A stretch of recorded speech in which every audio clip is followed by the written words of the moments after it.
xayawaanka mucjisada ah ee ugu weyn xamaalatada oo dhan waa mid ka mid ah kuwa ugu halista badan dunida. sidoo kale waa xayawaanada ugu cimriga dheer, waxa uu gaaraa cimrigiisu ilaa iyo 700 oo sano. mucjisooyinka kale ee uu leeyahay waxaa ka mid ah inuusan biyo oo dhanba cabin.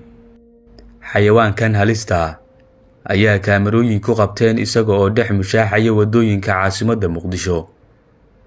waxaa lagu magacaabaa Komodo Dragon, halka Soomaaliduna ay u taqaano abeesa cagaley ama masalugaaley. haddaba su'aashu waxay tahay ma xalaal baa xayawaankani? muuqaalkan ayaan ku eegi doonaa mucjisooyinka gaarka ah ee xayawaankani iyo halista uu leeyahay. muuqaalkana sii faafi. xayawaankani waa mid ka mid ah kuwa ugu halista badan xamaaratada, waana midka ugu weyn xajmi ahaan ee ku nool dunida guudkeedan. waxaa lagu magacaabaa Komodo Dragon, laakiin Soomaalidu waxay u taqaanaa magacyo kala duwan sida masalugaaley, abeesa cagaley iyo magacyo kale. xayawaankan waxaa inta badan laga helaa jasiiradda waddanka Indonesia oo uu ku nool yahay, waxaana uu raadsadaa ama uu jecel yahay dhulka kaymaha ah ee jangalka loo yaqaan. waa xayawaan duurjoog ah oo muuqaalkiisu kore u muuqay xaaska, balse aad uga duwan. waxa uu leeyahay mucjisooyin isaga u gaar ah oo cajaa'ib leh. bahalkan oo magaciisu lagu sheegay masalugaaley waxa uu ka mid yahay xayawaanada ugu cimriga dheer dunida. sida uu uga qisooday Sheekh Xasan Maalin, xayawaankan waxa uu noolaadaa ama cimrigiisu uu gaaraa ilaa iyo 700 oo sano, halka tiro ka yarna la qoro. Sheekh Abuukar Xasan Maalin oo ka sheekeynaya xayawaankan iyo mucjisooyinka uu leeyahay waxa uu sidoo kale yiri, masalugaaleydu waa xayawaan cajaa'ib leh, halka xayawaanadu kale ay haraadaan iyadoo biyaba ma cabto sida dabeecaddeeda ah. sidaa oo kale maba kaadada maadaama aysan biyo cabin.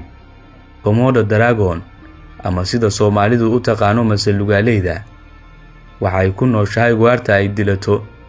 inta badanna waxay ugaarsataa xayawaanada doogga ku nool, sida muuqaalada laga duubay ay muujinayaan. xoolaha sida ariga iyo idaha ayay sidoo kale beegsataa, waxaana dabeecaddeedu ay tahay inay hal mar liqdo neefkii oo nool. inta badan bini'aadamka ma beegsato maadaama ay duurjoog tahay, waxaase la wariyaa inaysan deyn ilmaha yaryar iyo weliba dadka waaweyn marka ay fursadi ku hesho, sida lagu arkay dhacdooyin dhowr ah oo horey looga diiwaan geliyay. waxyaabaha cajiibka ah waxaa ka mid ah masalugaaleydu ilmaha ay dhasho isla iyadii ayaa cunta ilaa mid ama labo oo hamba ahaan ay uga tagdo marka ay dharagto. halkani oo ah waddanka Indonesia, inaad aragto iyadoo raxan u socota ma aha wax cajiib ah. sidaas darteed waxay qariib ku yihiin dunida kale. laakiin xayawaankan halista ah ayaa mar qura lagu arkay Soomaaliya maalmo ka hor.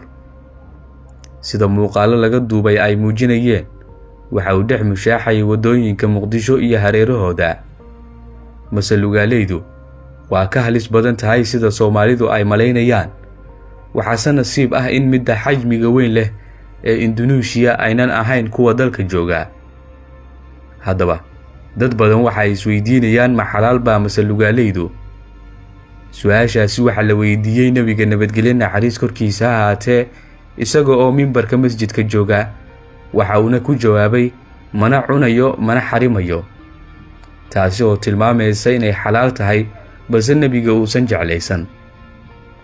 culimada oo sii tafsiiliyey waxay sheegeen inay bannaan tahay abeesa lugaaleydu.